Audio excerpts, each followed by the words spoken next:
नमस्कार दोस्तों, मैं आर्यन विश्वकर्मा और आप लोग का बहुत बहुत स्वागत है इस प्रोग्राम में। दोस्तों, हम मैन्युफैक्चरिंग इंडस्ट्री की अगर बात करते हैं तो मैन्युफैक्चरिंग कैपेबिलिटीज़ में चाइना वर्ल्ड में डोमिनेट करता है और वर्ल्ड की मैन्युफैक्चरिंग का करीबन करीबन 32% अकेला चाइना में ही मैन्युफैक्चरिंग होता है। और अगर भारत की अगर बात करते हैं तो भारत में करीबन वर्ल्ड का 2.9% मोटा मोटी अगर देखें या 3% बोल सकते हैं, 3% मैन्युफैक्चरिंग भारत में होती है। अगर दोस्तों हम साइज में अगर कंपैरिजन करते हैं तो भारत रहा यहाँ पे, ठीक है ना, और चाइना जो है 3 गुना बड़ा है भारत से साइज में। चाइना का जो टोटल एरिया जो है ये 9.6 मिलियन स्क्वायर किलोमीटर के आसपास आता है, ठीक है ना। भारत से लगभग 3 गुना है साइज में। और जनसंख्या के मामले में अगर बात करें तो एक टाइम पे चाइना नंबर 1 था, अब भारत नंबर 1 है, हल्का से ज़्यादा ही है। ब्रॉडली हम बोल सकते हैं दोनों की जनसंख्या जो 1.4 बिलियन के आसपास की है, तो जनसंख्या लगभग बराबर है।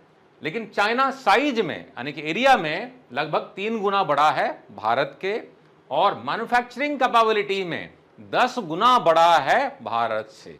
तो ये भी हमारी उत्सुकता बनती है कि चाइना जो मैन्युफैक्चरिंग में डोमिनेट करता है, इसके टॉप मैन्युफैक्चरिंग इंडस्ट्रीज कौन कौन सी है, कौन कौन सी इंडस्ट्री में ये वर्ल्ड को डोमिनेट करता है, ठीक है ना, ये भी जानना चाहिए हमें। तो इस प्रोग्राम में हम इसी पर चर्चा करेंगे और जानने की कोशिश करेंगे कि टॉप इंडस्ट्रीज चाइना की कौन कौन सी हैं। तो दोस्तों, पहली जो इंडस्ट्री है वो है इलेक्ट्रॉनिक्स एंड टेक्नोलॉजी।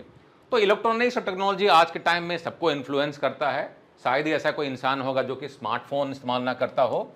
सबके हाथ में आजकल स्मार्टफोन है। लेकिन अगर इसकी अगर बात करते हैं इलेक्ट्रॉनिक्स की और टेक्नोलॉजी की, तो चाइना में कुछ बड़े नाम है, हुआई है, जियोमी है, लेनोवो है, और इनका दबदबा बना हुआ है स्मार्टफोन, कंप्यूटर्स, सेमीकंडक्टर्स, टेलीकम्युनिकेशंस और बाकी कंज्यूमर इलेक्ट्रॉनिक्स में। तो इस प्रोडक्ट में चाइना जो है वर्ल्ड को डोमिनेट करता है, वर्ल्ड का लार्जेस्ट प्रोड्यूसर है इलेक्ट्रॉनिक्स प्रोडक्ट में। और अभी आपको मालूम हुआ कि कुछ साल पहले तक भारत में भी सेमीकंडक्टर चिप का इशू हुआ था, जिसके वजह से इंडिया में काफ़ी सारी कंपनियां अपना प्रोडक्शन उन्होंने बंद कर दिया था, स्पेशली अगर बात करें तो ऑटोमोटिव इंडस्ट्री की। और इसी को नज़र में रखते हुए, प्लस अभी जो जियोपॉलिटिकल जो इन्वायरमेंट है, इसमें जो कॉन्फ्लिक्ट वगैरह चल रहा है, इसको नज़र में रखते हुए भारत सरकार ने भी सेमीकंडक्टर और उससे जुड़े हुए इंडस्ट्री को भारत में बढ़ावा देने के लिए काफ़ी सारे इनिशिएटिव शुरू किए हैं। तो दोस्तों, अगर इस इंडस्ट्री में हम ग्लोबल रैंकिंग की बात करें तो चाइना जो है फर्स्ट पोजीशन होल्ड करता है,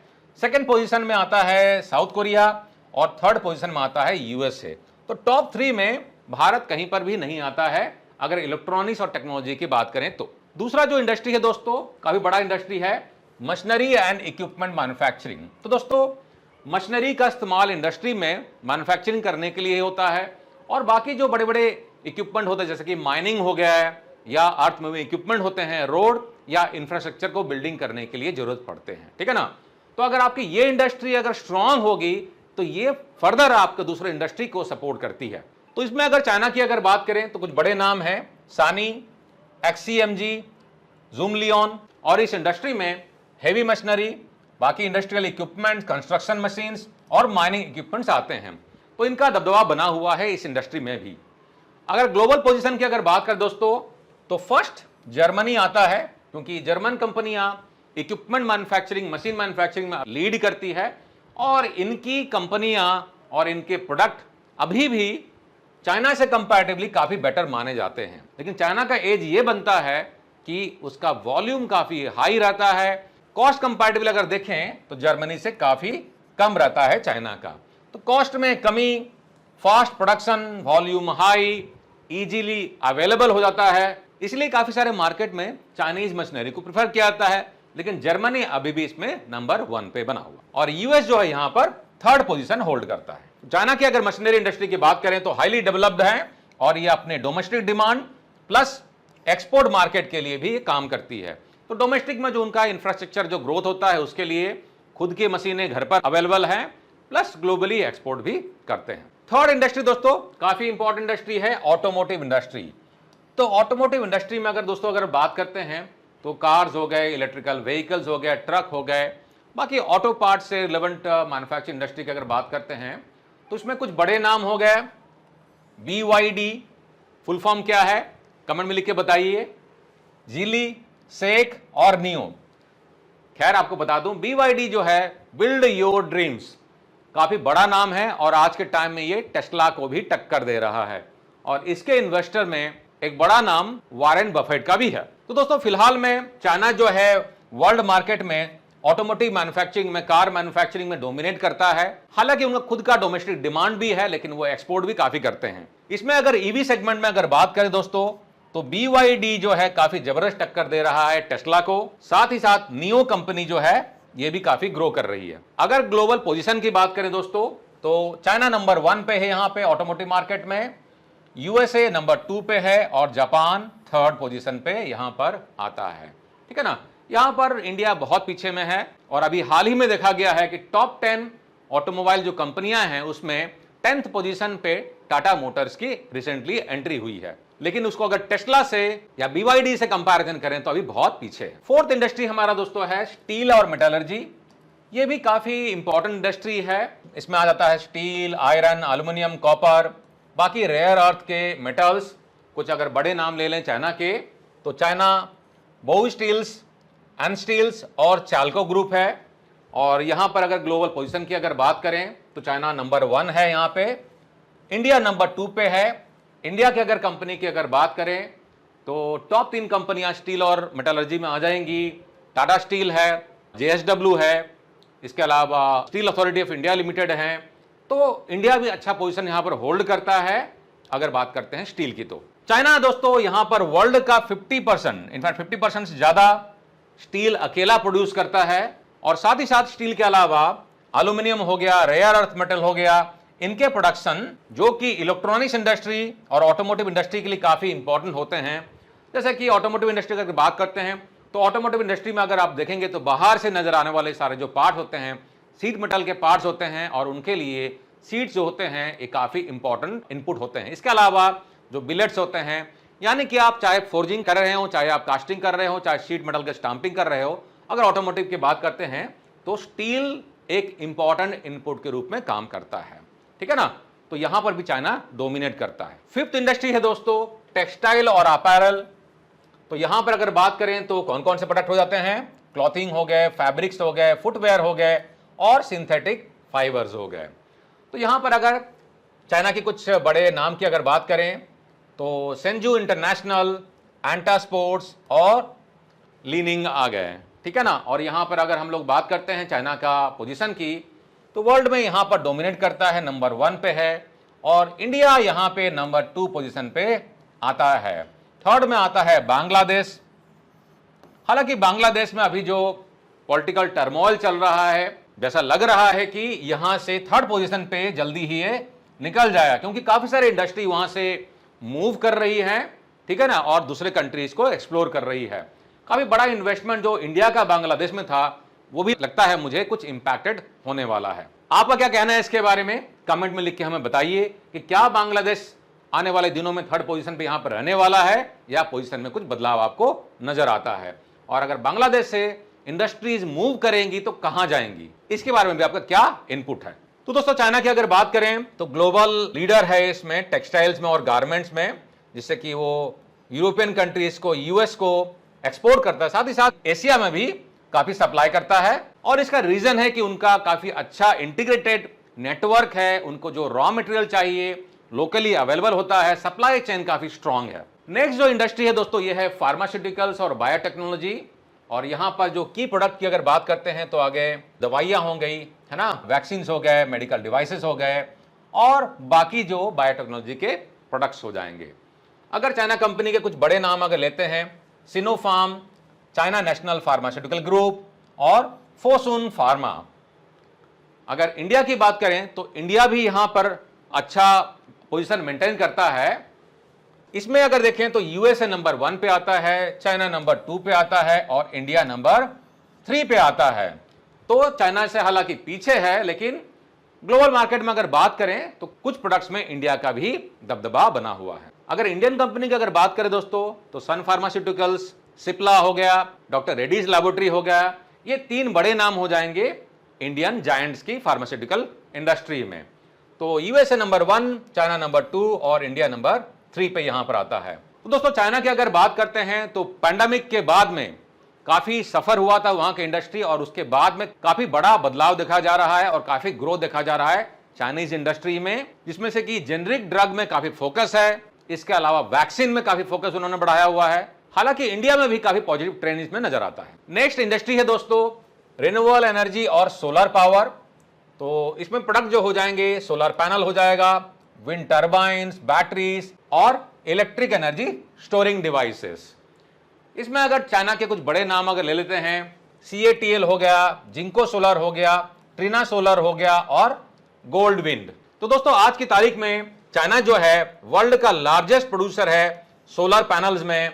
किसी जमाने में जर्मनी हुआ करता था, चाइना ने पछाड़ के उसको काफी सस्ता और काफी इनोवेटिव प्रोडक्ट लॉन्च किया हुआ है, और मतलब एक तरीके से बात करें तो सबसे बड़ा मैन्युफैक्चरर बना है सोलर पैनल्स का।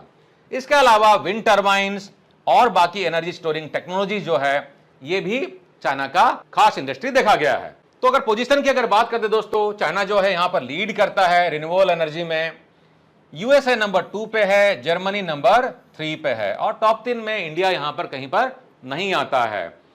अब इसका दोस्तों बड़ा कारण आता है वहां की जो गवर्नमेंट है, चाइना की जो गवर्नमेंट है, उनकी सब्सिडीज प्लस गवर्नमेंट का पुश प्लस उनका इंटरनल पॉलिसीज, ये सारे कारण हैं जो कि चाइना के रिन्यूएबल एनर्जी सेक्टर को बूस्ट देते हैं। आठवां जो इंडस्ट्री है दोस्तों, ये हमारा है पेट्रोकेमिकल और केमिकल्स में।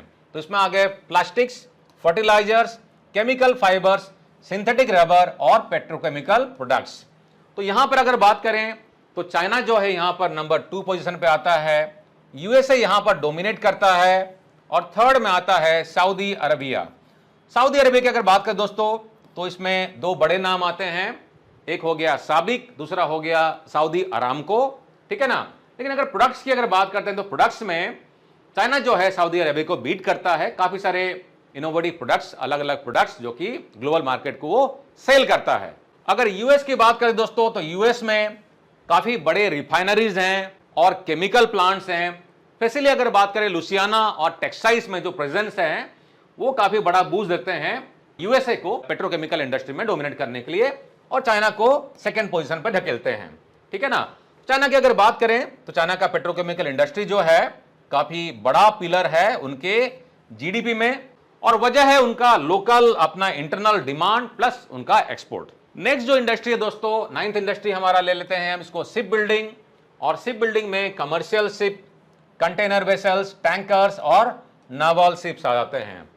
तो अगर कुछ प्रमुख मैन्युफैक्चरर की अगर बात करें चाइना की, तो China state ship building corporation, CSSC और कॉस्को शिपयार्ड ग्रुप, ये दो बड़े नाम हैं। चाइना वर्ल्ड का लार्जेस्ट शिप बिल्डर है इन टर्म्स ऑफ टनेज, जिसमें कि कमर्शियल कार्गो शिप्स और हाईटेक नेवल वेसल्स वो मैन्युफैक्चर करता है। तो दोस्तों यहां पर अगर हम लोग ग्लोबल प्रेजेंस की अगर बात करते हैं तो साउथ कोरिया बीट करता है चाइना को यहां पे, ठीक है ना। चाइना को सेकंड पोजीशन पर ढकेलता है, और जापान जो है थर्ड पोजीशन पे यहां पे है। नेक्स्ट जो इंडस्ट्री हमारा दोस्तों ये है एरोस्पेस और एविएशन। तो दोस्तों अगर एरोस्पेस और एविएशन की बात करते हैं तो चाइना तो खैर यहां पर टॉप 3 में नहीं आता है। फर्स्ट आता है USA, of course USA lead करता है एरोस्पेस इंडस्ट्री में और डोमिनेट करता है ग्लोबल सेल में भी। सेकंड पोजीशन पे फ्रांस आता है, थर्ड पोजीशन पे जर्मनी आता है। तो यहां पर हाई टेक टेक्नोलॉजी लगता है, चाइना यहां पर टॉप 3 में नहीं आता, लेकिन चाइना इंडस्ट्री काफी फास्ट पेस से कैचअप करने की कोशिश कर रही है। इसमें commercial aircraft corporation of China, कोमैक plus AVIC, aviation industry corporation of China जो है, ये प्रमुख दावेदार है इंडस्ट्री में मैन्युफैक्चरिंग करने के लिए। अब क्या क्या बनाती है यहाँ पे, कमर्शियल एयरक्राफ्ट हो गया, एरोस्पेस कंपोनेंट हो गया और सैटेलाइट्स। चाइना जो दोस्तों डोमेस्टिकली डेवलप कर रहा है एयरक्राफ्ट कोमैक C919, और साथ ही साथ चाइनीज गवर्नमेंट जो है हेवीली एक्सपेंडिचर कर रही है सैटेलाइट डेवलपमेंट में, और कोशिश कर रही है कि इसमें टॉप 3 में एंट्री ले। इसमें अगर दोस्तों हम भारत की अगर बात करें तो भारत अभी बहुत पीछे है। हालांकि कुछ पॉजिटिव न्यूज सुनने के लिए मिला है। हमारे जो सिविल एविएशन मिनिस्टर हैं राम मोहन नायडू, इन्होंने अभी हाल ही में 4 सितंबर 2024 में उन्होंने ऐलान किया है कि government plans to have a special purpose vehicle to prepare road map, push development and manufacturing of commercial aircraft. तो कमर्शियल एयरक्राफ्ट को भारत में हम बनाने की कोशिश करेंगे, ये सिविल एविएशन मिनिस्टर नायडू का कहना है। क्योंकि भारत सरकार का मानना है कि भारत जो है एक बहुत बड़ा कंज्यूमर है, हम बाहर से एयरक्राफ्ट खरीदते हैं और चूंकि हम इतने बड़े खरीदार हैं तो हमारा हक बनता है कि कंपनियां जो हैं भारत में ही उसे मैन्युफैक्चरिंग करें, फैसिलिटी हम प्रोवाइड करेंगे। खैर, अभी आने वाला टाइम में देखने की जरूरत है कि किस तरीके से ये मार्केट इंडिया में डेवलप करता है। नेक्स्ट इंडस्ट्री है दोस्तों फूड एंड बेवरेज की। तो दोस्तों किसी भी देश की तरक्की के लिए उनका जो फूड इंडस्ट्री रहता है, बेवरेज इंडस्ट्री रहता है और फूड प्रोसेसिंग जो रहता है काफ़ी इंपॉर्टेंट रोल प्ले करता है। तो processed food, beverages, dairy, grains, meat processing, ये काफ़ी इंपॉर्टेंट प्रोडक्ट हो जाते हैं इस इंडस्ट्री के लिए। तो चाइना की अगर बात करें दोस्तों तो Yili group, China Mengniu dairy, कॉफको, oils and foodstuffs corporation, ये कुछ मेजर ऑर्गेनाइजेशन हो जाते हैं चाइना के जो कि लीड करते हैं फूड एंड बेवरेज इंडस्ट्री में। अगर ग्लोबल प्रेजेंस की बात करें दोस्तों तो यहां पर यूएसए नंबर 1 पे है, चाइना नंबर 2 पे आता है और ब्राजील जो है यहां पर नंबर 3 पे आता है।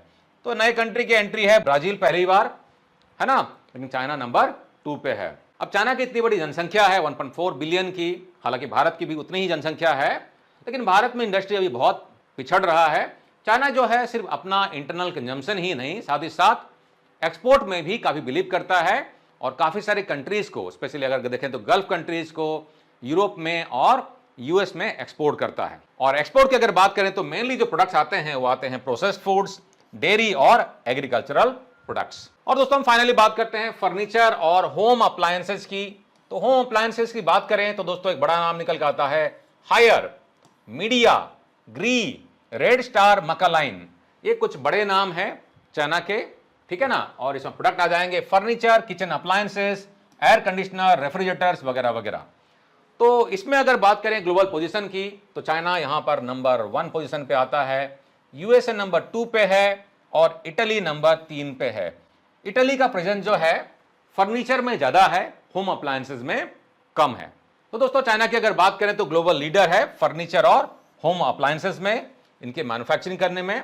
और जैसे कि हमने बताया हायर हो गया, मीडिया हो गया, कुछ बड़े नाम है जो कि इंटरनेशनली अपना अच्छा प्रेजेंस बना चुके हैं। तो दोस्तों हमने इस मॉड्यूल में टोटल 12 इंडस्ट्री के बारे में बात किया, electronics, technology, machinery, equipment, automotive, steel, textile, pharmaceutical, renewable energy, petrochemical, ship building, aerospace, food and beverages और फर्नीचर। तो इन 12 इंडस्ट्री में दोस्तों अगर चाइना की बात करते हैं तो टोटल 6 इंडस्ट्री में चाइना जो है नंबर 1 पे आता है, ठीक है ना।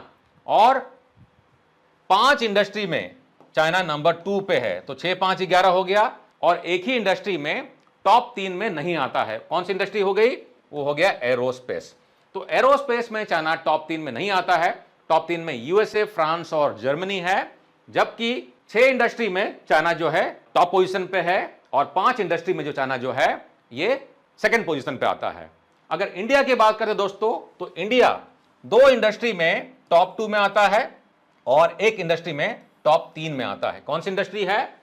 तो स्टील और टेक्सटाइल में इंडिया सेकंड पोजीशन पे आता है और फार्मास्यूटिकल में इंडिया जो है थर्ड पोजीशन पे आता है। बाकी इंडस्ट्री में इंडिया टॉप 3 में नहीं है, ठीक है ना। तो दोस्तों ये रहा एक वीडियो आपके लिए, आशा करता हूं इससे आपको कुछ सीखने के लिए मिला होगा और आपको कुछ इंडस्ट्रियल पर्सपेक्टिव पता चला होगा। इंडिया कहां ठहर रहा है चाइना के कंपैरिजन में, और चाइना जो है कहां कहां डोमिनेट कर रहा है, किस किस इंडस्ट्री में डोमिनेट कर रहा है, और ओवरऑल में ग्लोबल प्रेजेंस क्या है। तो दोस्तों वीडियो अगर अच्छा लगा, कुछ सीखने के लिए मिला, कुछ जानने के लिए मिला, वीडियो को लाइक कर लें, अपने दोस्तों के साथ में, कलीग के साथ में जरूर शेयर करें, और चैनल पर अगर नए हैं तो चैनल को सब्सक्राइब कर लें। और हमारे ऑनलाइन कोर्सेज के लिए courses.qualityhub.com को विजिट करना ना भूलें और क्वालिटी हब इंडिया के ऐप को गूगल के प्ले स्टोर से या एप्पल के स्टोर से डाउनलोड करें। जय हिंद।